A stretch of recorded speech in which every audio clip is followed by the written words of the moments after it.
హర హర మహాదేవ్. చిన్న షార్ట్గా చెప్తున్నాను, చాలా పెద్దగా ఉంది కానీ సమయం చాలా తక్కువ కాబట్టి. మనకు గురువులకి గురువు ఆదిశంకరుని జన్మ తెలుసు. ఆదిశంకరుడు అంటే ఎవరో కాదు, 12 సంవత్సరాలకే ప్రపంచాన్నంతా చుట్టి వచ్చిండు. ఆయన సత్యం ధర్మ బోధ చేసి వచ్చిండు. ఏ ఎక్కడ ఏ క్షణంలో ఎక్కడ ఉంటుండో కూడా తెలియదు. 12 సంవత్సరాల ఆయుష్తోటే ప్రపంచాన్ని మొత్తం సంప్రదాయము, ధర్మము, బద్ధము, భగవంతుడు ఏంటిదని వివరించి అందరికీ ప్రజలకు పంచిండు. అలా అంటే అతని గురించి చిన్న విచారణ. తన తల్లి రోజు నివేదన చేసేవాళ్ళు. ఆదిశంకరుడు ఎక్కడ అంటే కావలి, అంటే కేరళ దగ్గర ఉంటుంది. కేరళ సమీపంలో ఒక పుష్ప నది అని ఉంటుంది. రోజు ఆ పుష్ప నది ఒక 20 కోసల దూరంలో ఉంటుంది. అప్పుడు నీళ్ళకి చాలా కష్టం ఉండే.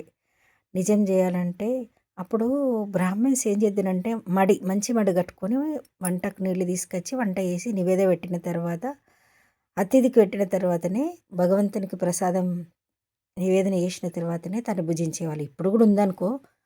అలానే రోజు మడిగట్టుకొని ఆ పుష్ప నదికి వెళ్ళేది తన యొక్క తల్లి. అయితే శంకరునికి ఏం జరిగేది, రోజు అరిచేతులు చూసుకునేవాడు. అంత భక్తుడు అన్నట్టు. ఆయన సాక్షాత్తు శంకరుని అవతారమే కాబట్టి చూసుకునేవాడు. ఒకరోజు ఎండలు బాగా కొట్టి తన తల్లి నీరసంతో ఆ నీళ్ళకని వెళ్ళి అక్కడే పడిపోతుంది. పడిపోయిన తర్వాత అది చేతిలో కనబడుతుంది. ఎవరికి? శంకరునికి.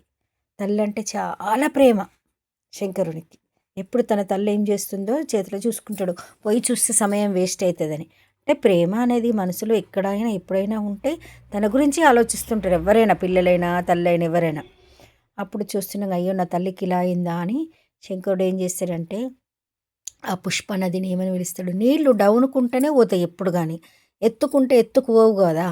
కానీ వీళ్ళిల్లు ఎత్తు మీద ఉంటుంది, చాలా అన్నీ ఎత్తుకుండలే ఉంటాయి అన్నట్టు. అప్పుడు ఆ పుష్ప నదిని వేడుకుంటాడు స్మరిస్తూ, పుష్పమ్మ ఇలా రా అమ్మ, నా తల్లిని ఇలా కష్టపెడతావా, ఇలా రా అంటాడట. అప్పుడు ఆ పుష్ప నది ఎలా అంటే మాటల్లో చెప్పలేం. మేము అక్కడ పోయి చూసినాం అద్భుతం.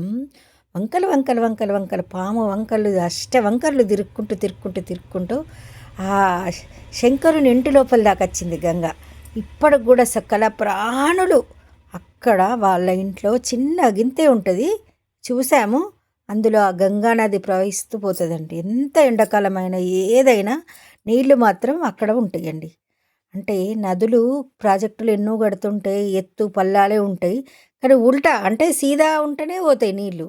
కానీ ఎత్తుకు కూడా పోయినాయి అంటే భగవద్భక్తికి అంత శక్తి ఉంటుందని భగవంతుడు నిరూపించిండు. సాక్షాత్తు ఆదిశంకరుడు ఎవరో కాదు, ఆ శివుని యొక్క అంశనే కాబట్టి ప్రపంచానికి చాటి చెప్పిండు. అంటే భక్తి వల్ల ఏదైనా సాధించవచ్చని దీని అర్థము. చాలా పెద్దగా ఉంది, షార్ట్గా చెప్తున్నా. అంటే మనం ఏది చేసినా ఒక ప్రసాదంగా భావించి పనిని చేసినామనుకో, ఏదైనా విజయమే సాధిస్తాం. లోక కళ్యాణార్థం కోసమే వెలిసిండు పుష్పానది. అందుకే అలా వచ్చింది. నదులే కాదు, ఏవైనా చెయ్యాలనుకుంటే మన లక్ష్యం మంచిదైతే ఏదైనా ఎవరేమన్నా ఏది చేసినా మన లక్ష్యం ఉండాలి ఫస్ట్ మాత్రం.